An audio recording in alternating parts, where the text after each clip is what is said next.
Hoje nós vamos falar sobre ciclos de mercado, que é um item extremamente importante para você saber em que pé a nossa economia está, a nossa bolsa está, para se posicionar de forma assertiva em relação aos teus investimentos. Então nós vamos falar sobre 3 coisas principais nesse vídeo. O que são os ciclos do mercado financeiro, como eles afetam nossos investimentos. Em terceiro lugar, a importância de entender esses ciclos e saber como se posicionar de forma mais assertiva dentro desses ciclos financeiros. Meu nome é Nicolas Marques, mas pode me chamar de Nick. Eu sou assessor de investimentos e educador financeiro aqui pelo canal Dinheiro com Inteligência. Dentro de uma economia, existe o chamado ciclo econômico, que é composto por 4 passos que diz quando que o mercado vai subir, quando que o mercado vai cair, em que pé nós estamos da nossa economia. Então esses 4 passos são os seguintes, eu vou explicar cada um deles em seguida. Expansão, recessão, depressão e recuperação. Esses são os 4 pontos dentro de um ciclo econômico. A expansão, como o nome já diz, é quando a economia está expandindo, está diminuindo taxa de juros, a inflação está em um patamar bom, o PIB está sempre crescendo, aumento do emprego, da renda, da população e melhoria dos indicadores econômicos como um todo. Durante esse período, os preços geralmente sobem um pouco por conta da maior demanda que tem, visto que todo mundo consegue arcar com certos custos, visto que a economia está bombando. E nesse momento, os investimentos são bem incentivados, as pessoas estão investindo, estão comprando empresas, estão fazendo investimentos no próprio negócio, então isso faz com que a economia se expanda. Passado esse período, vem a recessão, que não necessariamente é o que a gente ouve falar de crise, uma crise absurda, não. Recessão é simplesmente uma desaceleração de todos esses índices econômicos, uma desaceleração da economia como um todo, que é uma queda na atividade econômica, queda no PIB, queda na renda, no emprego. Geralmente tem uma queda de demanda também por bens e serviços, e isso faz com que caia os preços, visto que as pessoas estão percebendo a desaceleração da economia, então elas não têm muito dinheiro ou pelo menos não querem se arriscar a comprar tantas coisas como antes. Os investimentos então nesse período são reduzidos. E aí que entra o problema. Vem a parte desse ciclo econômico que é chamado de depressão. E aí sim, é a parte mais profunda, mais prolongada dentro de uma crise financeira. E aí sim pode-se dizer que é uma crise de fato, porque tudo está lá no fundo do poço, tem mais queda na atividade econômica, mais queda de desemprego, mais queda na renda, tudo isso se acentua. Mas, passado esse período, passado esse perrengue da parte da depressão,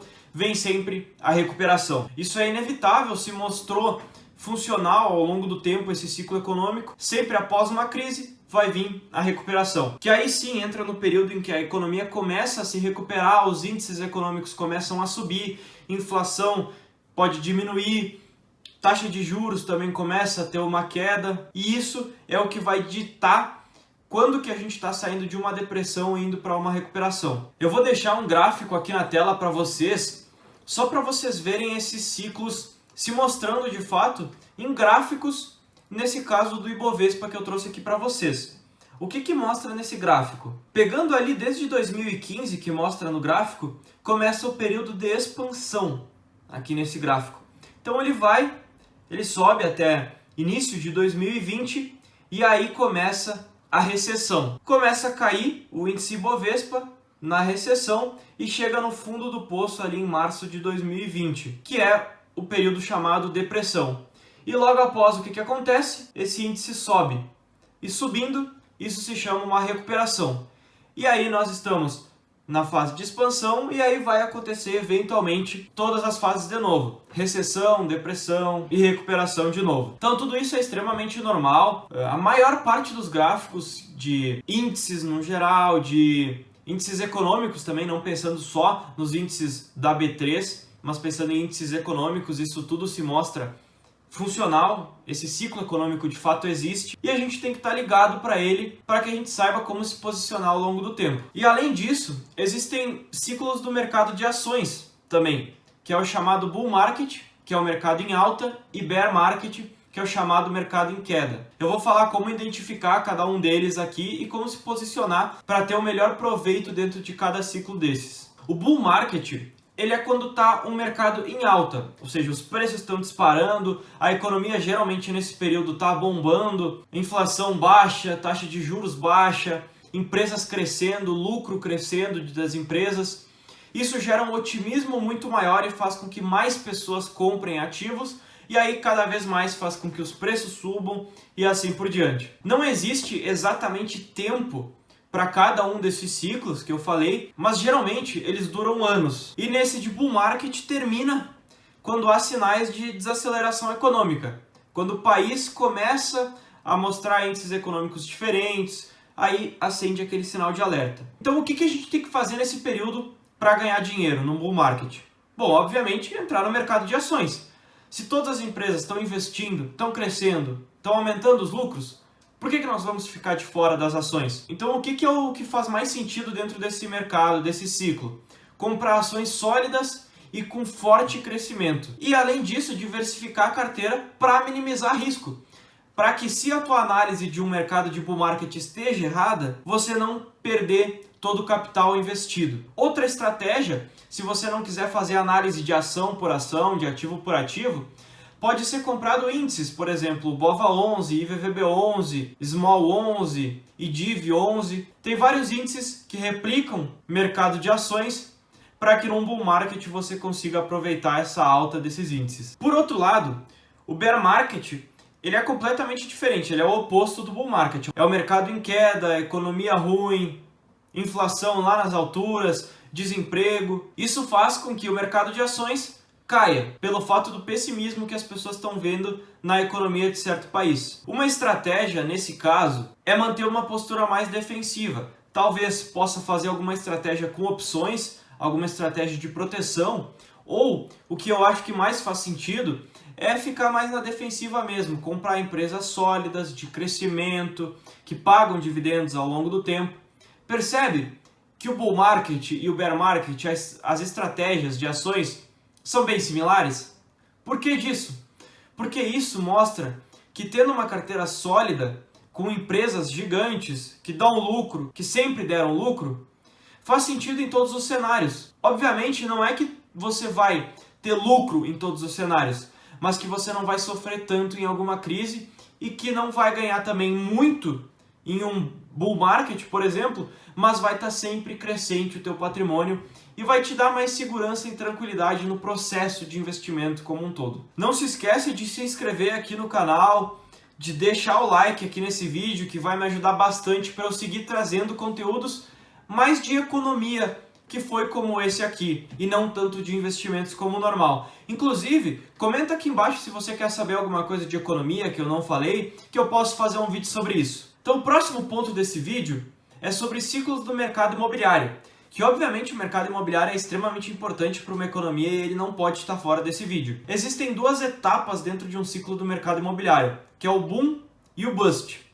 Um é alta e outro é queda no mercado imobiliário. Eu vou falar sobre esses dois pontos aqui e também como afeta os investimentos e como afeta a economia. Bom, o boom ele é caracterizado pelos preços aumentando dos imóveis, ou seja, todos os imóveis se valorizando de forma muito grande, todo mundo querendo comprar imóvel, o mercado imobiliário extremamente aquecido. Geralmente esse boom ele é impulsionado por uma economia em expansão, uma economia crescente, com pouco desemprego, com alta renda. Só que esse boom do mercado imobiliário, ele pode gerar um bust, que é o contrário.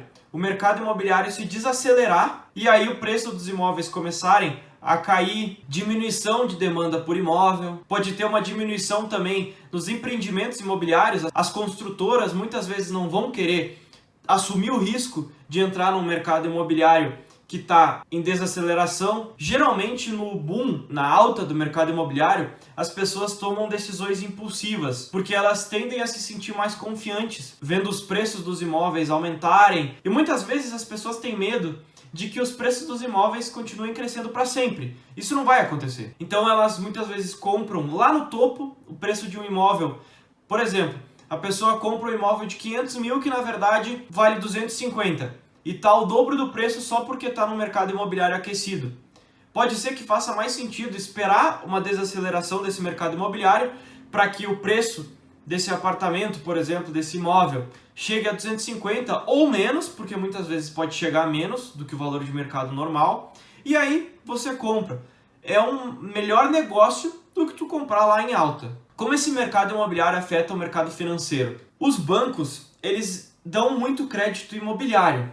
E aí você já se ligou. Quando o mercado imobiliário está em alta, os bancos têm menos inadimplência, o pessoal paga tudo certinho, tem um monte de gente pegando crédito imobiliário para comprar cada vez mais imóveis. Isso faz com que os bancos tenham mais lucros e mais estabilidade. Só que quando vem um bust, a situação se inverte. Esses mesmos bancos que tinham esses créditos imobiliários começam a sofrer grandes perdas, porque as pessoas não vão estar pagando, porque vai ter também junto a desaceleração da economia. Isso leva a uma diminuição de confiança no mercado como um todo.